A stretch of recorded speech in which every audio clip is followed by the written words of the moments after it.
Hi there guys, I hope you are having a good day. Grab yourself a cup of tea and let's talk some boxing. Now apparently Dillian Whyte versus Otto Wallin is reportedly agreed for a heavyweight clash on October 30th at the O2 Arena in London.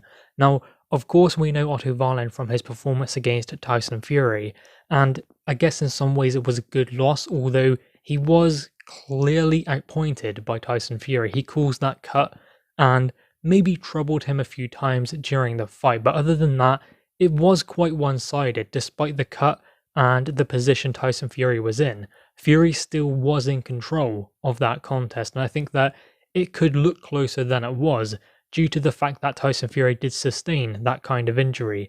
Now, there were calls that the fight should have been stopped, but Tyson Fury made it to the final bell, and he was okay to continue.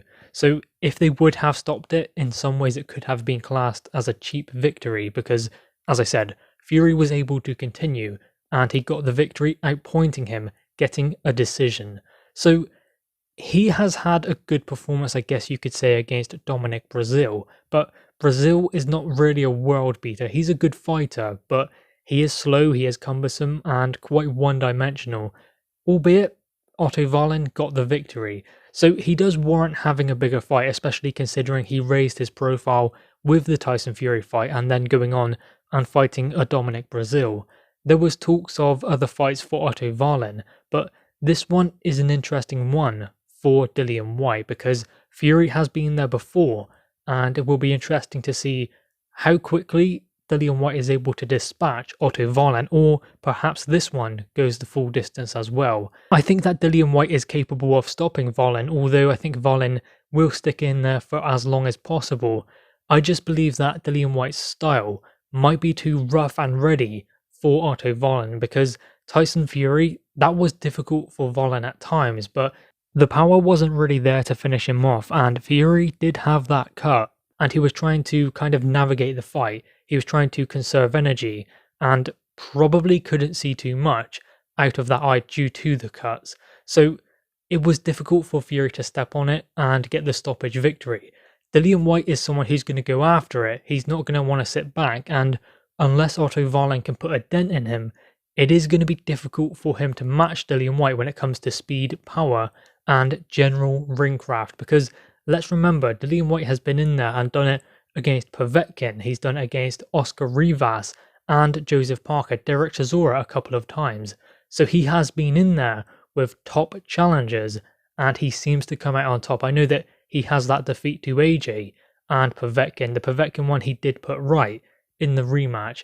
So there is some kind of vulnerability there to Dillian Whyte, but then again, whoever gets caught with that kind of uppercut from Povetkin, I wouldn't imagine they'll be staying on their feet.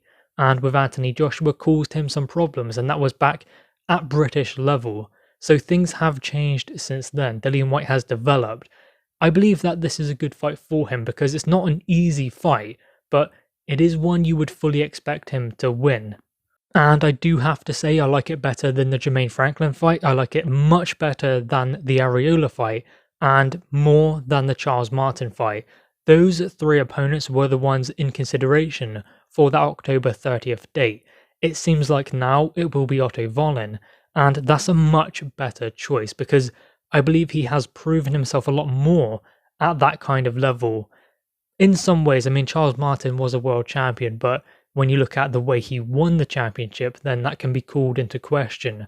Areola is a tough challenger, pushed Andy Ruiz last time around, but still, I mean, I wouldn't say that he's of the level, nowhere near Dillian Whyte. And Jermaine Franklin, who knows what level he is until he proves it. So there is something about Otto Wallin. You don't really know what to expect. He's had a victory over Dominic Breazeale, and he did cause Tyson Fury some problems. So that's where the intriguing thing lies, is the fact that he caused Tyson Fury problems and therefore does warrant him being in this kind of position and having a victory or two since that contest. As I said, it just makes for a different kind of dynamic and one that I'm kind of interested in. I don't know about you guys, make sure you leave your thoughts on that in the comments below. Are you excited about this fight? Do you believe it's better than Charles Martin Areola or Jermaine Franklin? Would you rather it be one of those guys? And if it is, leave that in your thoughts in the comments below, because it is interesting the situation that Dillian Whyte is currently in. He can't be taking a world beater, he can't be in a 50-50 fight. I mean, he can, but why would he when he's so close to a world title opportunity? And if that is around the corner in 2022, he's not going to want to be in the same position he was last year around this time, which was having a defeat to Povetkin. So as long as he's in there with someone like Wallin, who you would expect him to beat, I mean, I'd say it's 70-30 in the favour of Dillian Whyte.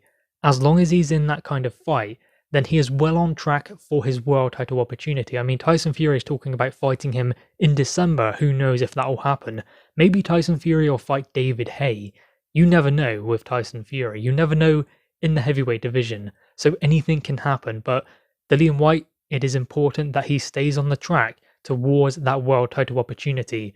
And seems like he's going to have to go through Otto Wallin to get there.